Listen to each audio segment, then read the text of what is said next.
The Fawn and the Mountain Lion. When is dismissing another's report an act of injustice? It's late. Let's go to the lake to get some water before it gets dark.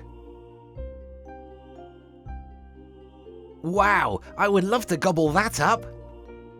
Oh no, never mind the acorn. Mummy, Daddy, I just saw a huge mountain lion behind the bushes. We have to go. It is not safe here. If there was a mountain lion behind the bushes, I would have heard the steps. You must have imagined it. I am not sure we should stay. Shouldn't we listen to little Fawn and get back to the herd? He has never lied to us before. Calm down. Young ones don't distinguish reality from imagination, and they always try to draw attention to themselves. Why don't you get some water, little Fawn? You will be thirsty otherwise. This water is delicious, so fresh.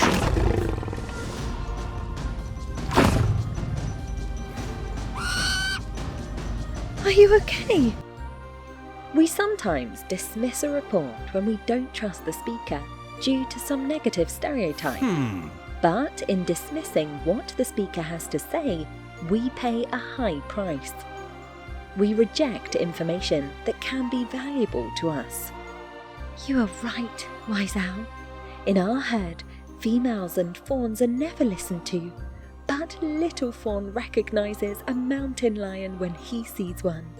To dismiss him is not just risky, it is an injustice. He should not be silenced when he has something to say.